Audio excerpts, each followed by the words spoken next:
Welcome to the Stories Behind the Science, an intimate conversation series with the authors of the Academic Medicine Supplement on Disability Inclusion in Undergraduate Medical Education. In each episode, we step beyond the printed page. You'll hear directly from the authors, their motivations, the lived experiences, and data that shaped their scholarship, and the futures they imagine for a more inclusive profession.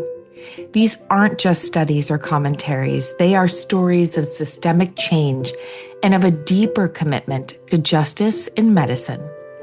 Together, we'll explore the supplement's 6 themes: the evolving landscape of disability inclusion, the learning environment, disability at the intersections, barriers to entry and transition, new frontiers in disability research, and real-world case studies of inclusion in action. Through these conversations, you'll meet the people behind the work, their stories, their visions, and the communities that drive their scholarship. So join us as we uncover the stories behind the science, stories that are reshaping medical education and ultimately the future of healthcare. I'm your host, Lisa Meeks, and I'm delighted to welcome today's guests.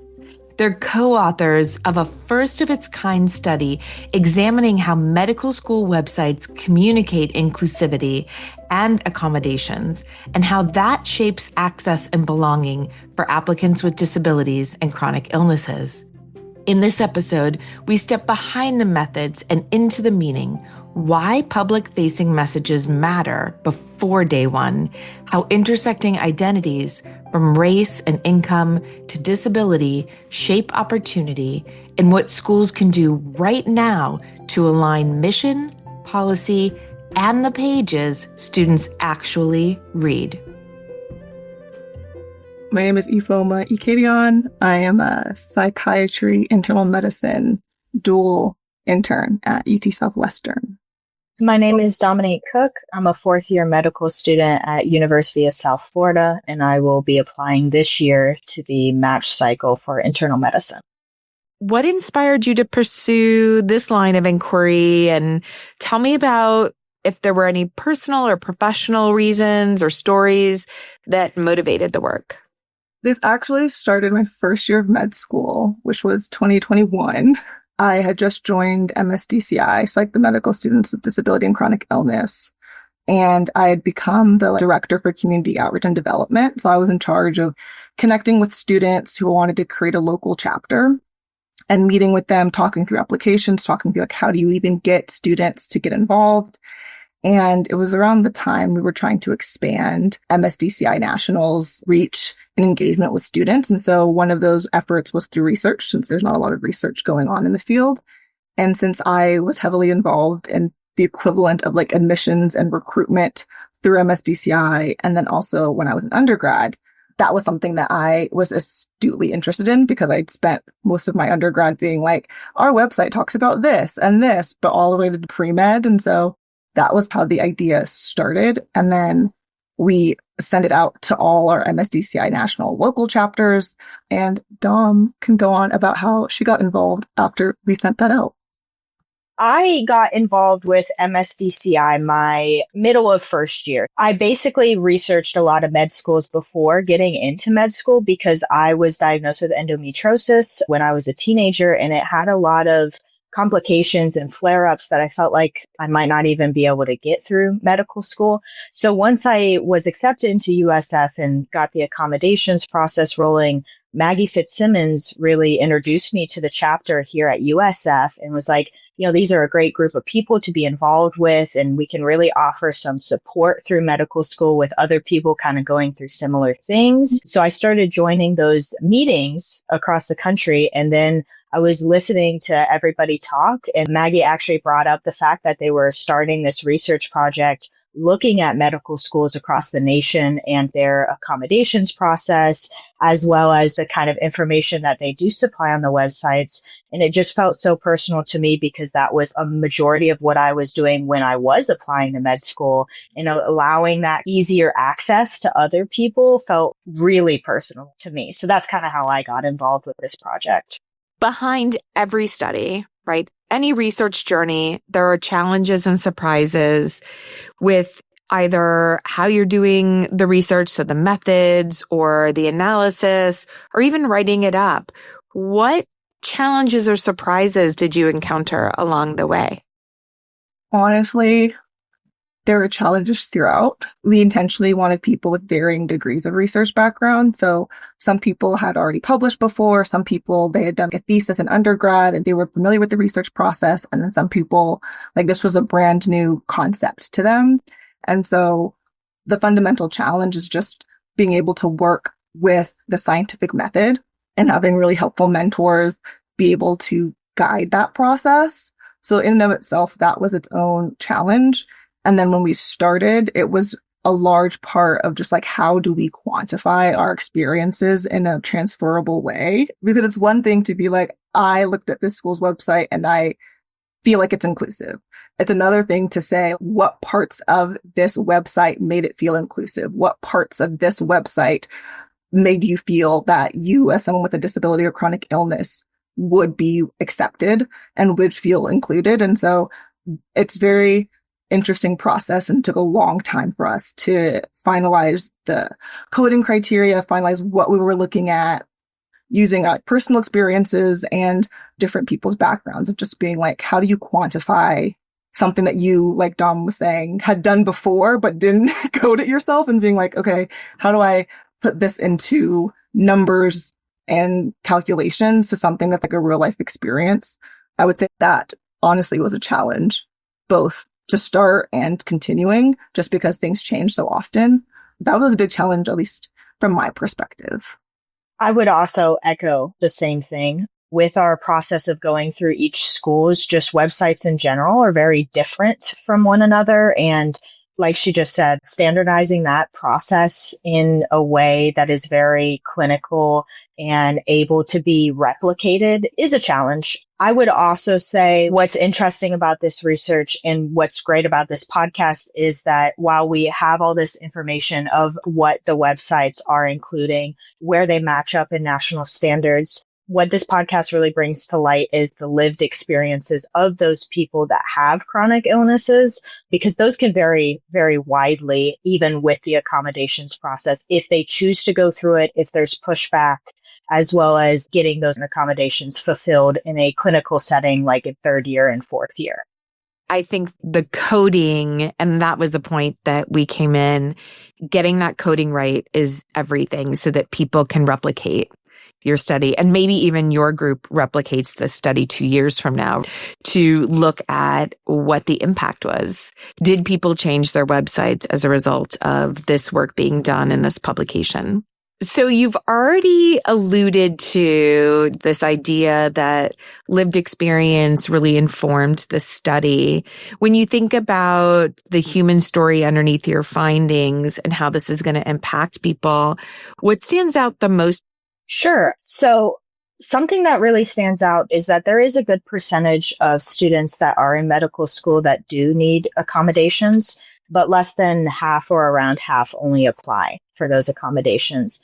And I feel like that really speaks to the experience that other medical students and stigma get throughout medical school, that if you need accommodations, that you're not strong enough or you're not able to handle the clinical duties of other students in your same position, and you'll be treated as such. And then that results in people not pursuing those accommodations. For me, honestly, I have experienced that. I was able to get accommodations my first 2 years of medical school during preclinicals. When I was diagnosed, it was a diagnosis of exclusion. We tried everything else, but I hadn't undergone the laparoscopy that is needed for the diagnosis at that time. So I was working with my OBGYN as well as my primary care physician, and they felt very strongly that I did have this, but we had not pursued the surgical component. When I transferred into the clinical side of my medical training, my school did come to me and say, hey, I don't think we can fulfill these accommodations without an actual diagnosis. So you're either going to have to pursue that or give up the accommodations that you currently have. So during my second going into third year, I took my step one really early so that I could undergo a surgery to then actually get that medical diagnosis for my accommodations. I understand the politics behind it, and the people that I worked with at my school are absolutely amazing and tried every which way that they could to kind of circumnavigate that. But when it's coming from administration, sometimes the preceptors that you work with can't really do anything about that.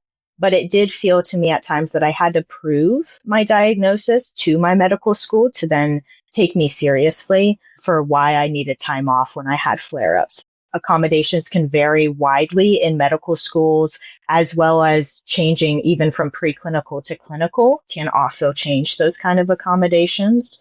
We did have a wide range of students on our team that I think really allowed us to understand other people's perspectives in medical school, as well as we were going through the coding process and talking about different websites, as well as their lived experiences at their schools was really informative to our research and kind of understanding our purpose behind it.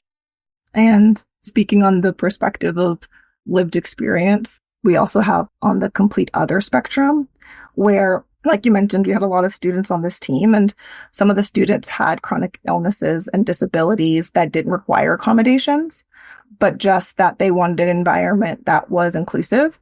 Some people on the team had no disabilities and no chronic illnesses. They were just large advocates and allies. And so they wanted to kind of bring that perspective as well, because everyone looks at websites differently for different reasons. Someone who has a visual disability might look at the websites and say, this is inclusive, this is not, especially because disability is only one identity.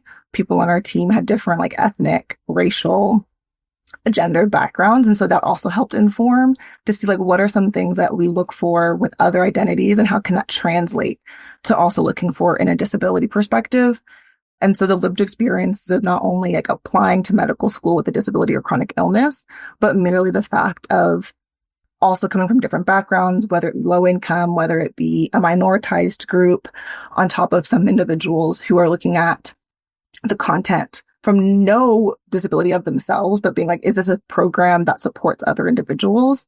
I think those different lived experiences helped a lot. And that's how I really valued to make sure that we had a spectrum of individuals who are helping in the coding process and students involved. The same way that disability is a minoritized group, other people on our team had marginalized identities that also helped inform what we were looking for and what things could be interpreted different ways, because disability isn't a monolith. And so we had individuals who had a disability, but then were also a gender minority. Or we had someone who had a chronic illness that didn't require an accommodations, but they were an ethnic minority.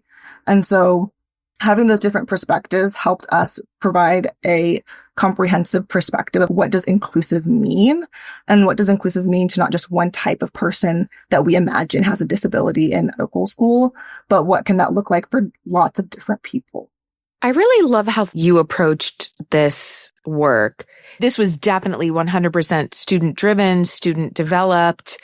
And I love how you came together as a community and really thought we need to make sure that we're not just looking at the identity of disabled people to inform how we're approaching this study, but we need to actively recognize not only the intersections related to other minoritized and marginalized groups, but something that most people don't think about, the learners who are not actively engaging in their institutions for disability accommodations. We've started to think about how to study this. I do think there is a subset of people that are choosing for a myriad of reasons. Perhaps they don't require accommodations, or perhaps they just feel like the cost is just too high and they're going to navigate this independently.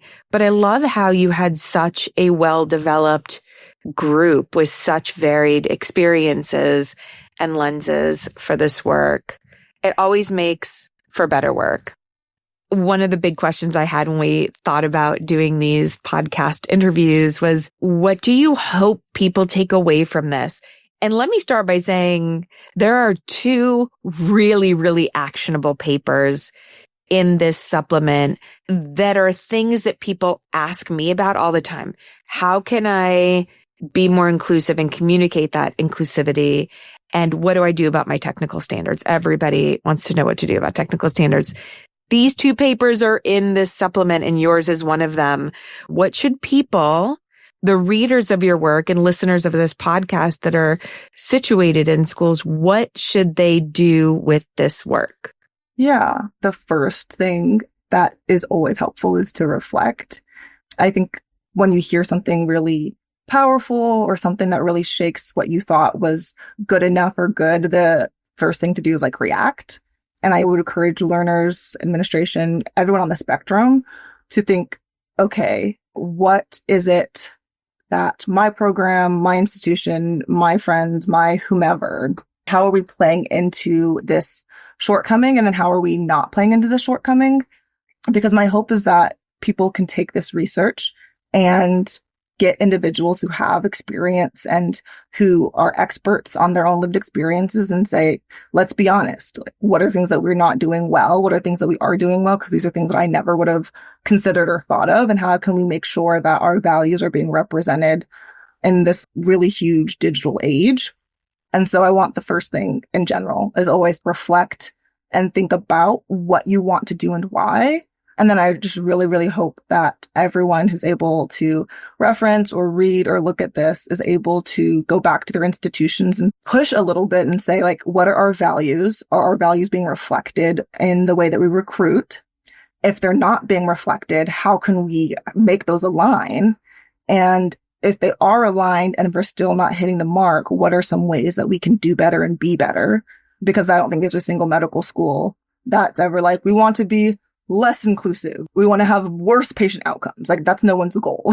And so these are just small ways that they can play their part in advocating and providing a safer environment for in the long run, having better doctors take care of patients better. I love what you're saying about mission aligned behavior. I think so often people are trying to meet a checklist, which we have. We have that checklist. It came out in 2018 from the AAMC, and then it was reiterated by the AMA in 2021. But at the end of the day, is your mission and vision of being actualized. And that's where I think this paper shows that it's not for so many of those schools. Dom, what are your thoughts? Yeah, I also have very similar thoughts. Something else I wanted to point out that was interesting in this research that I don't think even I or many other medical schools take into account is variation that we saw. We saw when looking at websites, especially in the South, that the technical standards, the mission statement, the diversity statement were not as inclusive, that the accommodations were harder to find. And that puts students at a disadvantage. And home state really plays into account what med schools you get into. For me, personally, I'm a Florida resident, and the only medical school interviews I got were in Florida, in my home state. So where you grow up plays a really large role in what medical schools you're even competitive to get into. Like Ifeoma was talking about, this paper is a really good reflection for medical schools to take into account and possibly form committees if they already don't have committees of students and faculty that are disabled, to take a look at those value statements and really reflect if that is representative of what they want to portray. Medical schools and admission committees really need to reflect on these statements because it does influence what applicants feel if they could go to medical school and where they can apply. So many good points wrapped up in there. I hadn't even considered the restriction to be forced to apply to in-state schools, even if your state laws are not the most inclusive for different populations. But you made some really good points. I appreciate it. Ifeoma? I will also add, as a Southern girly who did undergrad in Texas and is now in residency in Texas, something else that is a nuance to it is that the same way that the values don't always align with websites, sometimes it's the opposite, where they are more inclusive than what they're projecting or their websites are able to portray. And that was something that I had to grapple with as someone involved in MSDCI National. As we were doing this publication, we were getting new chapter applications for programs. in the South, in other regions, we got our first osteopathic school, and it was very difficult for me to acknowledge, like, this is things that are happening on the ground in real time. However, I only know this because I happened to be at a school that already had an MSDCI chapter. I specifically chose to be the director of community development. And so I happened to know that these chapters are existing and they're in their like infancy. And so the same way things need to be mission and value aligned, they need to be publicized and celebrated because they exist. And I would hate for people to feel as if they're isolated and or not supported purely because it's not public.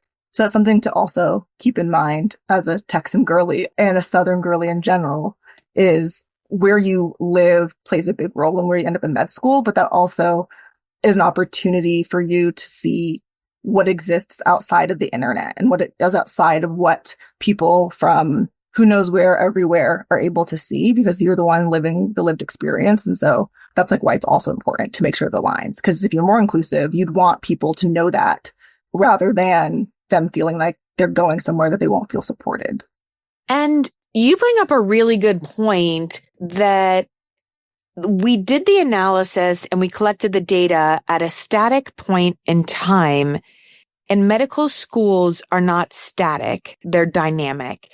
Things could be happening on the ground that we're not aware of, or that you are only aware of because you had access to this privileged conversation about people that we're trying to activate on the ground in specific schools. I think it's also fair to say that a state or a region more broadly represents the mean, right? When we're doing a statistical analysis, the kind of mean finding that does not account for variation school to school. So we have partners in the South that are doing really, really good work.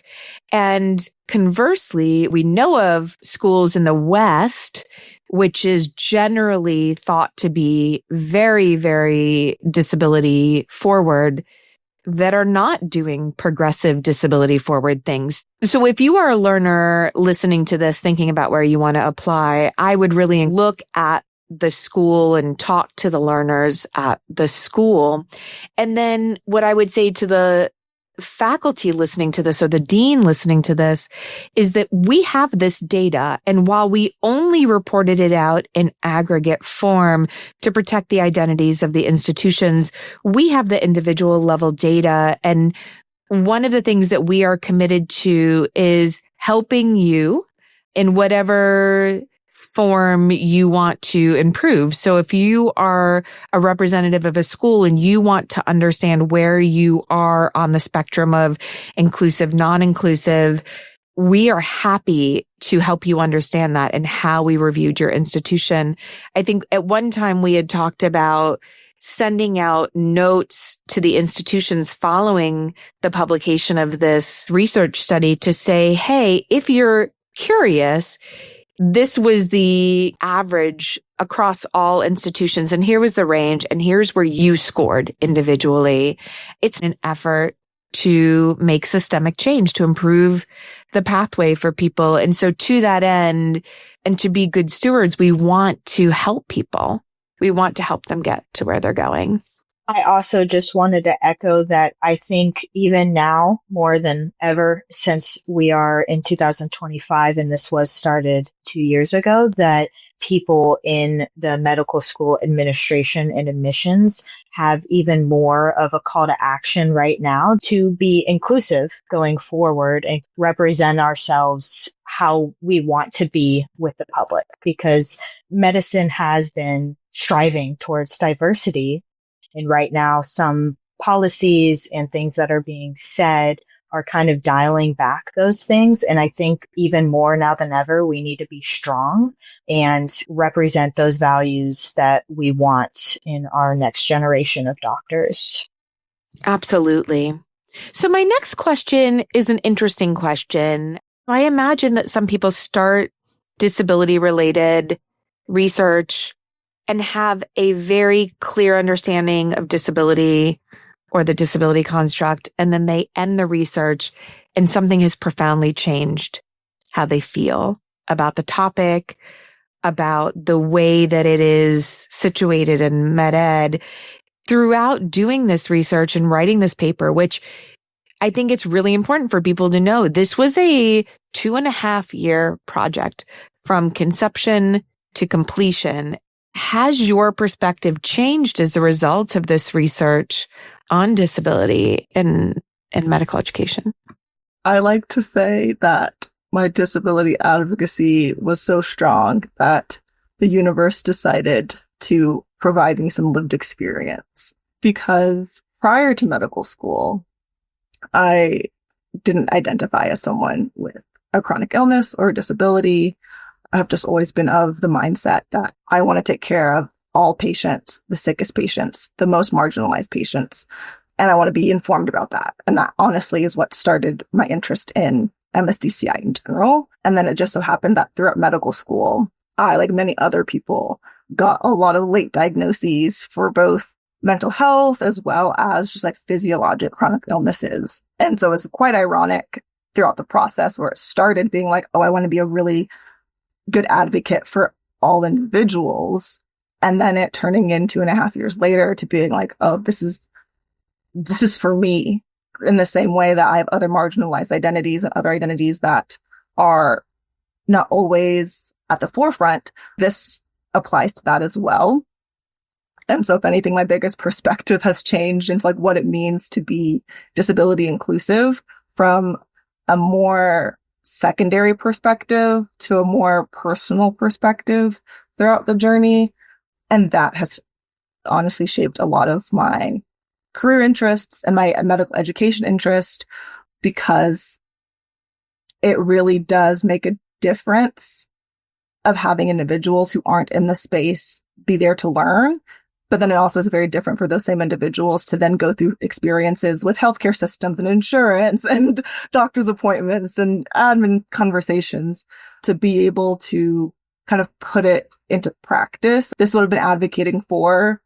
And then this is what it's like to experience it in the reverse order. Typically you advocate for something after you've experienced something. But my perspective kind of was like the opposite of that. And I think it really shaped what it means to be an advocate for others and what it means to include individuals with the lived experiences at the forefront.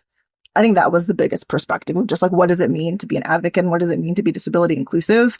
Because that in and of itself evolved for me throughout the entire project. I will say for me, as we were going through the research and writing process, I was already going through the process of getting an official diagnosis. So my reason for advocating was a little bit more self-interested. I found that it was interesting how dynamic, like we talked about earlier, that the process was, even as we were going through the research process and now writing the manuscript and going through that, my own institution was making revisions to their accommodations process, was their diversity statement, to be more inclusive and to make that more transparent to applicants. So it was really cool and kind of interesting. While they weren't aware of our paper, we have a group of students internally at USF that advocates for those kind of things. So they were meeting with the deans and the admission committees and the deans of the student life to help adjust those accommodations and make them a little bit more transparent for what people need to not only achieve those accommodations, but keep them through preclinical and clerkship years. So my perspective changed. I felt like it would take years and years to kind of make a change to something, but to see it in a year or two start to change was eye-opening. It gave me a little bit more of a passion and a motivation that I can make a difference in my medical school or other medical schools in this kind of process.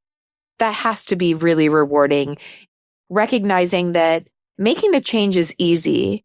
It's deciding to make the change that takes so long. Once you decide, it's easy.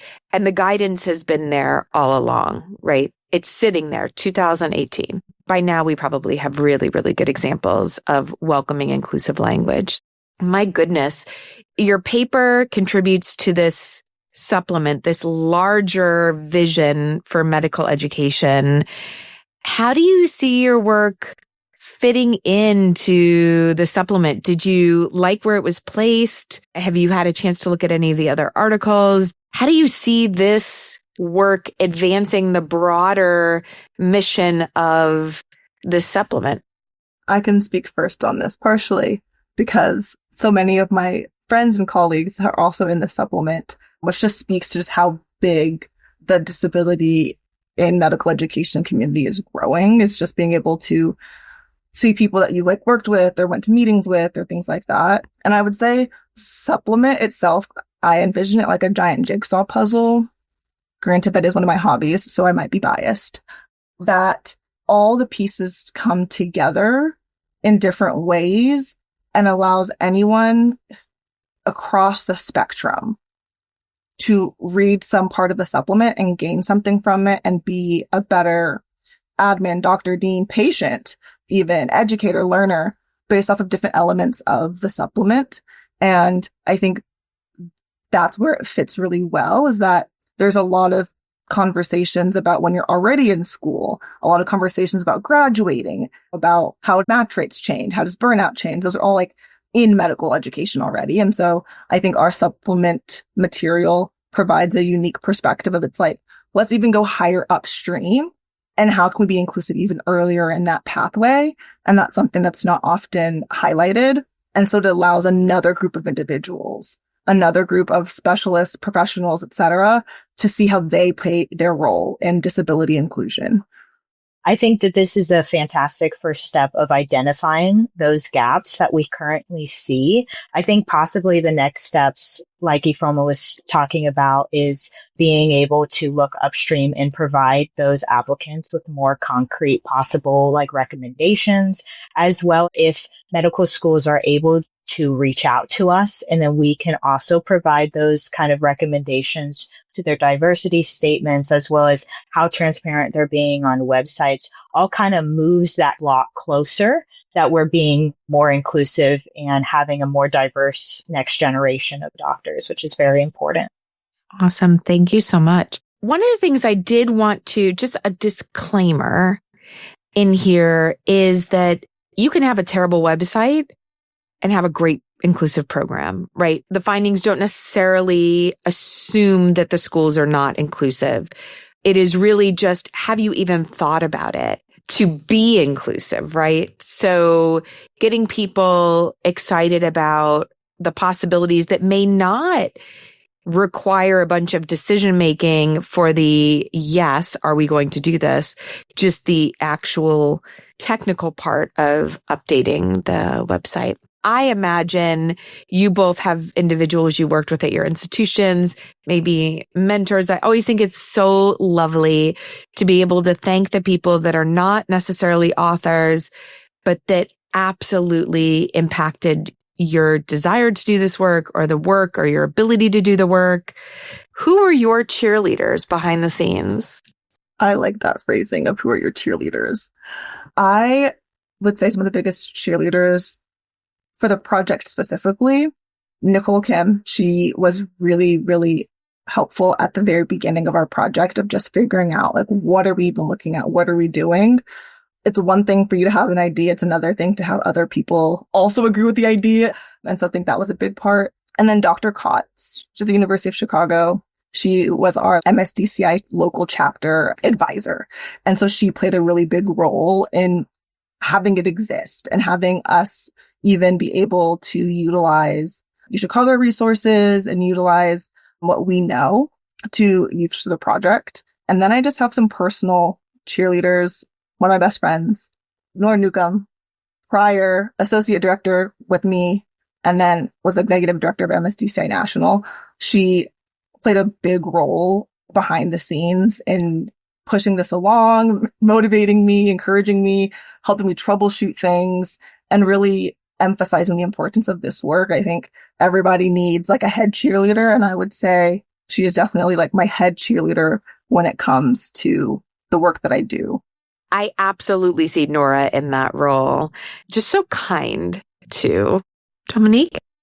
Yeah, I have a couple. Maggie Fitzsimmons was the one that kind of introduced me to the project, which was fantastic and gave me a really good detail of what we expect and what the kind of roles were. I'll also say, even though we're on the same podcast together, Ifeoma was amazing and a very big part, being first author. This is her paper, but really giving us support for the other team members along the way, always being there to answer questions when they came up and kind of guiding us through that process for a lot of us that were new to research and still kind of figuring things out on the manuscript writing process as well as the coding process. She was amazing. I'd also like to just thank all the faculty that was involved at University of Chicago.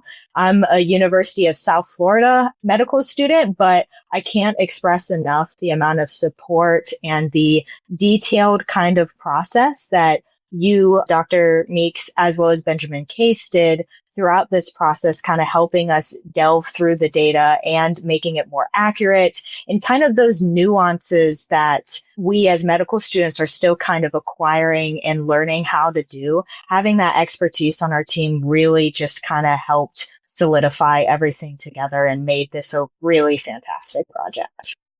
I want to second that Ifeoma worked her butt off.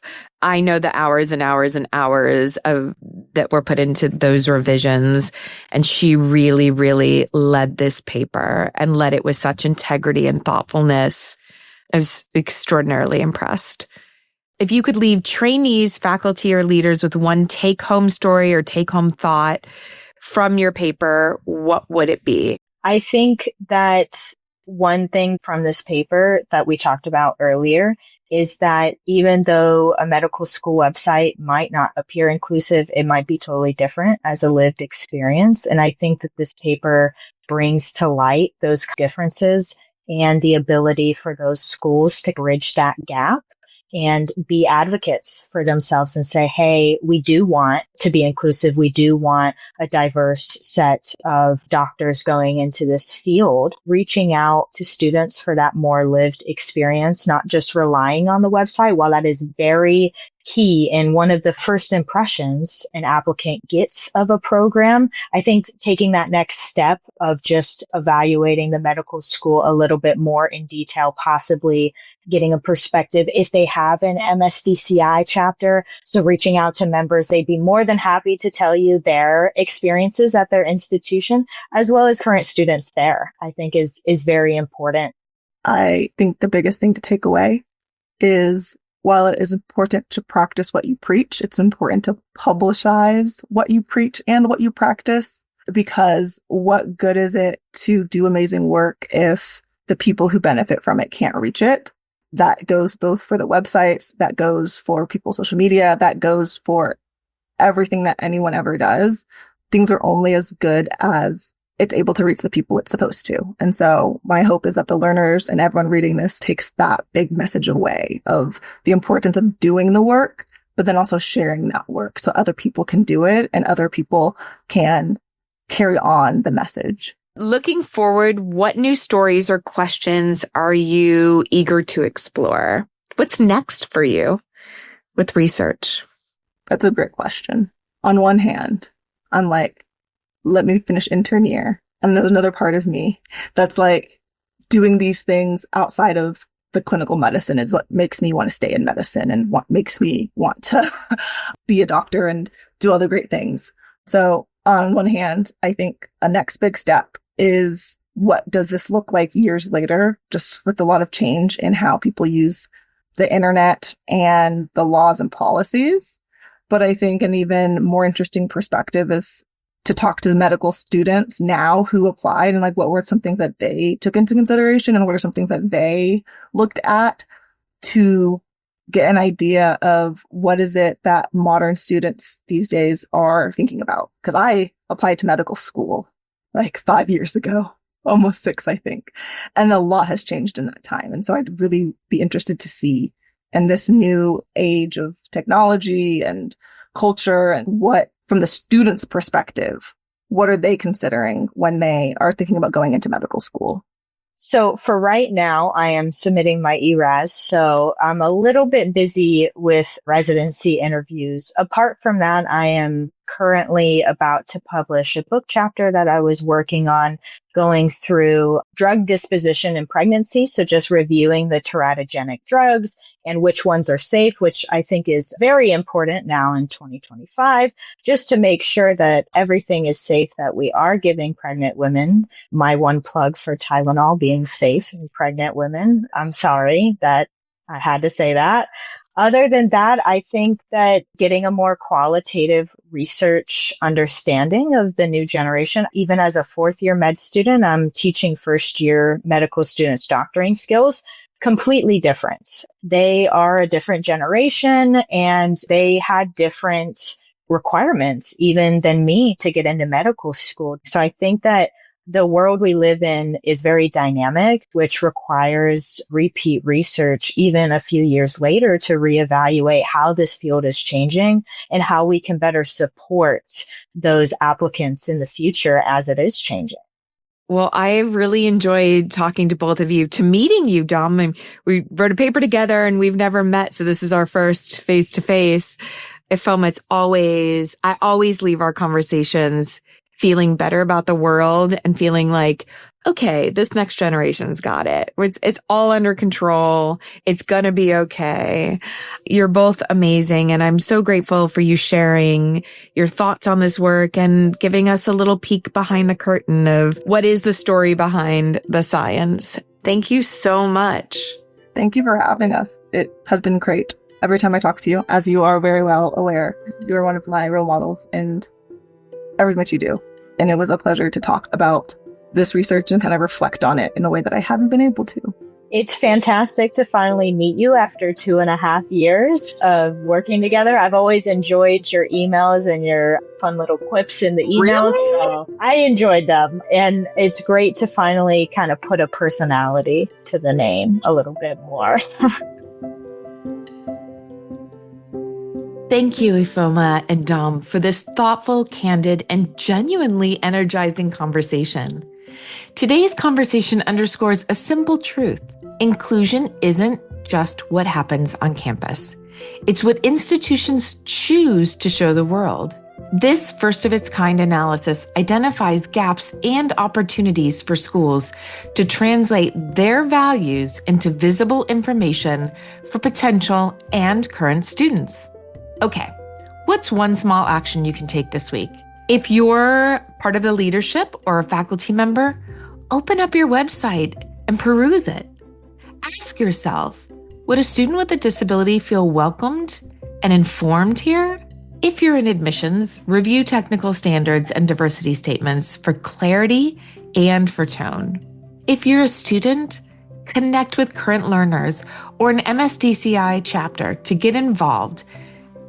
Share this episode with a colleague and send us your stories because lived experience is data. It's where the best scholarship begins. And one final thought, inclusion isn't static. It's a practice. Let's make the welcome that we offer inclusive of learners with disabilities. Be sure to subscribe so you don't miss any of the stories behind the science, and we look forward to seeing you soon.